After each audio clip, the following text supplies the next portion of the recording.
My name is Riley Monroe, I'm 25, and the night my stepmom told me I wasn't worth keeping alive, something inside me didn't break. It hardened. My breathing was already uneven from the pain in my ribs, the bruises spreading like a storm under my skin, when she said it with the casual cruelty of someone commenting on the weather. You're not worth keeping alive, Riley. We're not wasting money on you. Then she actually laughed. And my dad, my own father, stood behind her silently, arms crossed, eyes empty. No protest. No anger. Not even shock. Just nothing. I was holding the doctor's referral in my hand. A minor surgery I desperately needed after collapsing at work. Something treatable. Something preventable. Something my father had promised to help with. But promises mean nothing in a house where love is conditional. My stepmom Valerie snatched the paper from my hands and tore it clean down the middle. You want surgery? Get a job that pays for it. And get out of my house while you're at it. Then she shoved me. Hard. I stumbled into the wall, pain shooting through my side like lightning. My dad flinched but didn't move. Didn't help. Didn't speak. That was the moment I realized I wasn't being kicked out. I was being discarded. I left that night with a cracked phone, a half-filled backpack, and a body that hurt more than I admitted. But what hurt most wasn't the bruises. It was the truth. My stepmom hated me. My dad chose her. And I was done waiting for them to choose differently. Before I walked out the door, Valerie smirked, tapping her perfectly manicured nails on the counter. You'll be back, she said. Useless people always crawl back. He was wrong. I wouldn't crawl. I'd rise. And I'd make damn sure they regretted every word, every bruise, every cruelty. Cold air hit my face the moment I stepped outside, sharp enough to sting the places Valerie's rings had cut into my skin. I pulled my hoodie tighter, trying to breathe through the crushing ache in my ribs. Every inhale felt like broken glass. I walked until the streetlights blurred, until the rage settled into something steadier, resolve. I ended up at the only place I knew was still open. The small gym where I cleaned equipment part-time. Coach Dana was locking up when she saw me. Riley? What happened to you? Her voice cracked in that way people sound when they're trying not to cry. I didn't give details. Not yet. Just, I need a place to stay for a bit. And, a doctor. Dana didn't ask questions.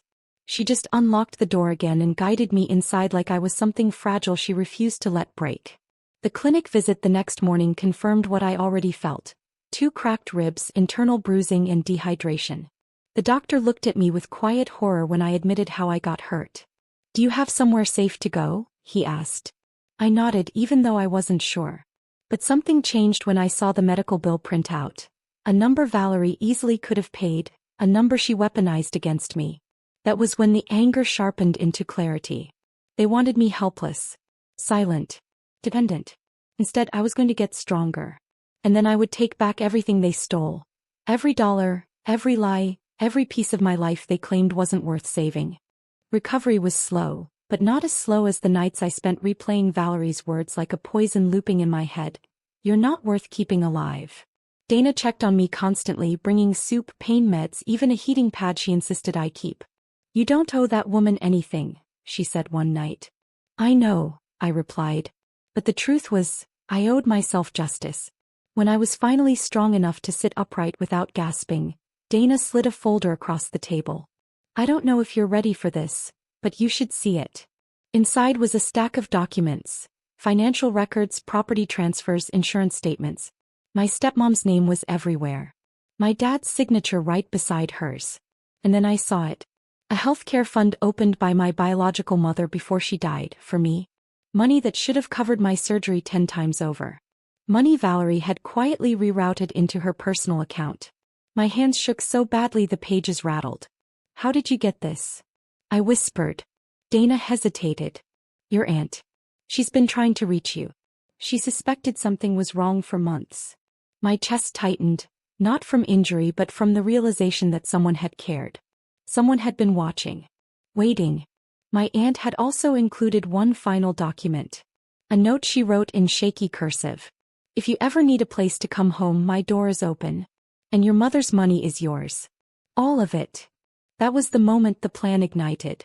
They thought kicking me out would end me. They had no idea they'd just armed me. The next morning, I sat with every document spread across Dana's kitchen table. The more I read, the clearer the truth became. Valerie hadn't just refused to pay for my surgery, she had been draining my mother's fund for years. Fake house repairs, luxury handbags, spa memberships, all paid for with money meant for my future. My future she tried to erase. My hands steadied as a strange calm washed over me. They didn't just mistreat me. They stole from me. They lied to me. They gambled on the assumption that I'd stay silent and small. They were wrong. With Dana's help, I drove to my aunt's house that afternoon. When she opened the door, she pulled me into a hug so tight it almost hurt, but in a way that reminded me I was still alive. "Riley, sweetheart. I'm so sorry. I should have come sooner." "It's okay," I whispered, though nothing about it was okay. She led me inside and placed a thick envelope on the table. "This is everything your mother saved. Every cent she wanted you to have. And Riley, you need to know something." I looked up. "Your dad agreed to let Valerie manage the account. She convinced him you were irresponsible and would waste the money. He believed her." My stomach dropped. Not only had he watched her hurt me, he'd helped her steal from me. Something inside me clicked into place. A clean, sharp line between who I was and who I would be now. "I'm going to get it back," I said quietly. "All of it." My aunt nodded. "I'll help you." And just like that, the war they started finally had a battlefield. The first step wasn't confrontation, it was preparation. My aunt contacted a lawyer she trusted, a woman named Marisol King, who specialized in financial abuse cases. When she heard my story, she didn't flinch, didn't soften her tone, didn't treat me like a fragile victim. She simply said, "We're going to bury them with their own paperwork." Marisol spent hours reviewing the evidence. The drained fund, the forged transfers, the missing medical payments, the signatures that didn't match my mother's originals. Every detail tightened the noose around Valerie's carefully curated life. By the time she finished, her expression had hardened. "Riley, this isn't just fraud. This is exploitation. Medical neglect. She could face charges." I exhaled slowly, a long, trembling breath that felt like my lungs were learning how to expand again. "And your father," she added, "is liable for enabling it." That part hurt more than anything Valerie ever did. But pain and truth often walk hand in hand. Over the next week, I healed physically while Marisol built the case. Each bruise that faded made the fire inside me burn hotter. Dana trained me gently, letting me regain strength without pushing my injuries. "You're getting your glow back," she said one night. But it wasn't a glow. It was clarity. A week later, Marisol slid a final document across the table. A formal demand for restitution, investigation, and a freeze on the fund Valerie had stolen. "All you have to do," she said, "is sign." My hand didn't shake when I did. For the first time, I wasn't scared of my stepmom. I wasn't scared of my dad. I wasn't scared of losing a home that never protected me. I was ready to confront them. And I would not be going back alone. We arrived at the house on a gray afternoon, my aunt, Marisol, and me.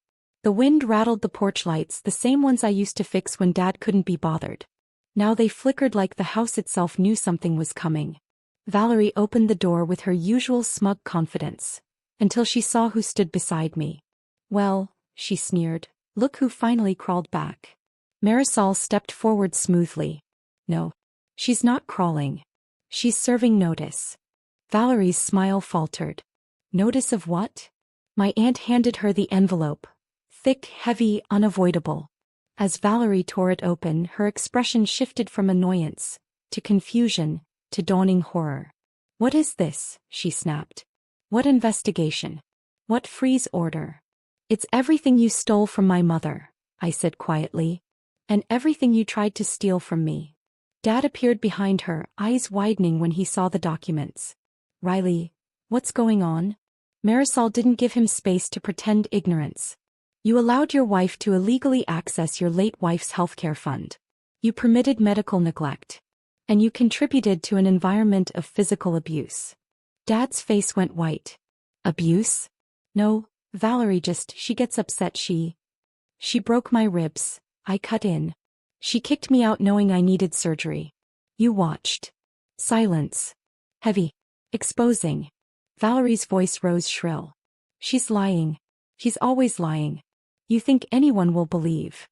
They already do, Marisol said. The court date is scheduled. The fund is frozen. And investigators are reviewing every transaction. Valerie's mouth snapped shut as the reality hit her. Her access to my mother's money was gone. Her control was collapsing. And her secrets were finally bare. Dad sank into a chair, trembling. Valerie. She finally stopped smirking. For the first time since I'd known her, Valerie looked small. Not powerless, she'd never admit that, but cornered. A predator realizing the cage she built for others had locked around her instead. You can't do this, she whispered, voice cracking. You can't take me to court. You can't freeze my accounts. I didn't, I said. The law did. My aunt stepped closer, her presence solid and uncompromising. You stole from a child, Valerie. You spent her mother's money on manicures and vacations while she went without medical care. You should be grateful this isn't criminal court. Yet. Dad's face collapsed, guilt washing over him like a tide he'd run from for too long. Riley, why didn't you tell me? He whispered. I met his eyes, the eyes that had once looked at me with love, then habit, then nothing at all. I did. Over and over. You just didn't want to hear it. His shoulders dropped, the weight of years he couldn't take back finally sinking in. Valerie snapped. This is ridiculous. You're all turning against me because she's dramatic. She bruises easily. She lies. Marisol raised a hand sharply. Enough. Any further claims you make will be documented as retaliation. And based on the medical reports? You're already facing potential charges. The color drained from Valerie's face. Dad looked between us, devastated. What happens now? Marisol answered simply. Restitution. Legal review. Mandatory distance from Riley. And after that? He asked. I finally spoke. After that, I heal. Whether you're part of that or not is up to you. Dad's eyes filled with regret, not excuses.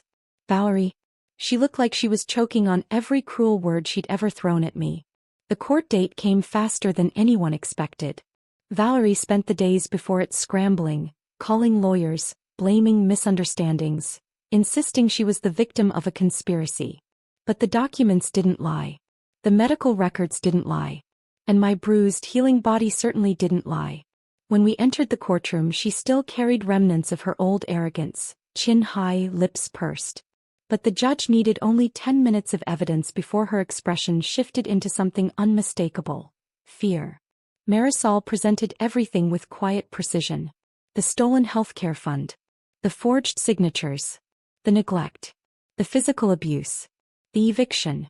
The bills she refused to pay while claiming I wasn't worth keeping alive. Valerie tried speaking, then shouting, then crying. None of it mattered. The judge ruled swiftly. Immediate repayment of every dollar stolen from my mother's fund. Financial penalties for unauthorized withdrawals. Mandatory separation from me enforceable by law. Full control of my mother's account transferred to me. Dad stood behind her silently, head bowed. When the judge asked if he had anything to say, he whispered, I failed my daughter. I won't fail her again. For the first time, the apology felt real. After the hearing, he approached me outside. Riley, I want to fix this. But I know I may not deserve another chance.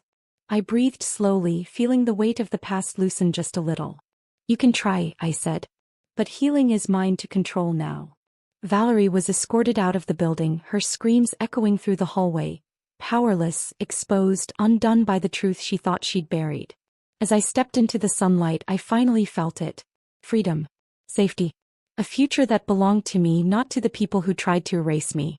I walked away without looking back.